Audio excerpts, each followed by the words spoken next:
आश्रम में आग लगा तो संसार में जितने गद्दार हुए वो नरसंहार करके आग लगा करके लोग के मरवाते कटवाते रहे।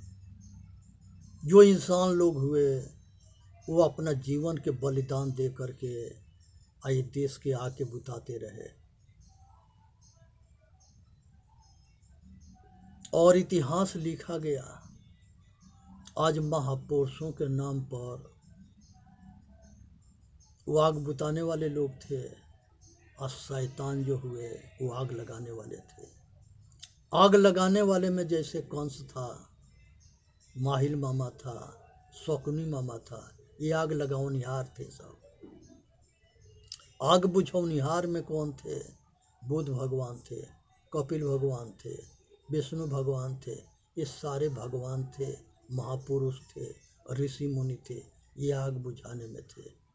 उसी तरह से आज भी नरसंहार करने वाले सब आग लगाने में हैं और नर के रक्षा करने वाले ये आग बुझाने में है।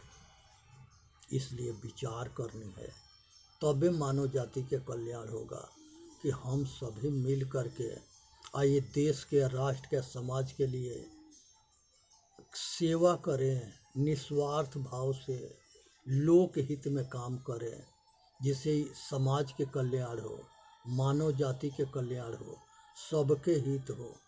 तो ये जो है एक काम के समझनी है, जानना है। और चौथा नंबर में मोक्ष है।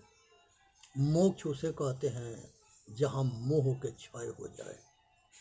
मोह के क्षय हो जाने के बाद वो आदमी मोक्ष हो जाता है। संसार की आसक्ति मिट जाती है, कामना मिट गया, वासना मिट गया, राग द्वेष मिट गया, सब से निफराम हो गया। जब मन जो है इच्छा से लिप्यमान होता है तो वो जगत के दास होता है, वो जोगी जगत के दास होता है। लेकिन जब संसार की इच्छा मिट जाता है तो वो जोगी समाज के, देश के, राष्ट्र के, सबके जो है ऊपर उठ जाता है। वो जो है जोगी हो जाता है, महाजोगी। जिनका भगवान शिव थे, कृष्ण भगवान थे, ये जो है कपिल भगवान थे, बुद्ध महावीर जी थे, ऐसे रामकृष्ण जैसे हो जाते हैं। तो ये महापुरुषों के योग मार्ग है।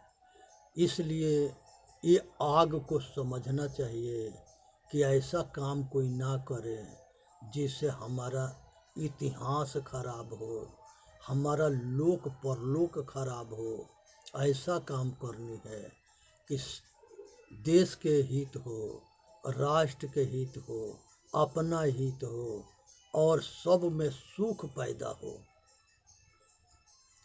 मनुष्य जो है ये हमारे पूर्वज जो है ब्रह्मा विष्णु महेश बुद्ध महावीर, संसार के सभी महापुरुष मनुष्य थे।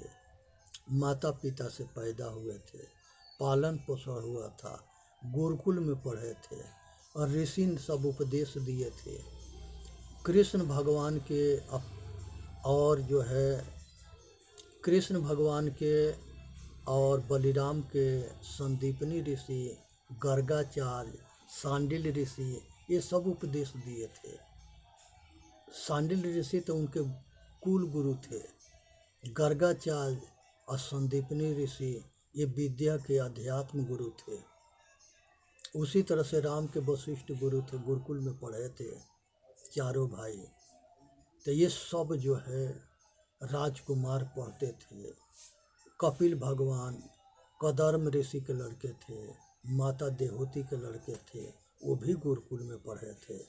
दत्तात्रेय थे, उन्होंने भी जो है अत्रि मुनि के ऋषि के लड़के थे, माता सती अनसुईया के लड़के थे। सब जो है गुरुकुल में पढ़ कर के विद्वान हुए, सभी महापुरुष हुए। तो जरूरत है इंसान बनने के, महापुरुष बनने के और इतिहास रचने के। मनुष्य अपना भाग्य के विधाता स्वयं है, अपने कर्म रूपी कलम से अपना किस्मत लिखता है, किसी के आश्रय नहीं। इसलिए चेतन जीव दुख मुक्त चैनल पर आ करके अपना कल्याण करना है। बोलिए सतगुरुदेव की जय। साहेब बंदगी, साहेब बंदगी, साहेब बंदगी। इस वीडियो के लाइक भी करें, सब्सक्राइब भी करें और अपना कल्याण करें और लोक हित में काम करें और सेवा करें। ये विद्या जो है जितना जरूरी अपना कल्याण के लिए है, अगर ये विद्या के अहंकार हो गया तो उतना ही बड़ा ये पतन करता है। जैसे रावण के अहंकार हुआ था, कितने बड़े गुरु के शिष्य था, भगवान भोले बाबा के शिष्य थे रावण, और वही परशुराम अपना कल्याण कर ले गए, राजा जनक अपना कल्याण कर गए, बहुत राजकुमार अपना कल्याण कर गए। तो इसलिए ज़रूरत है कि लोकहित में काम करें।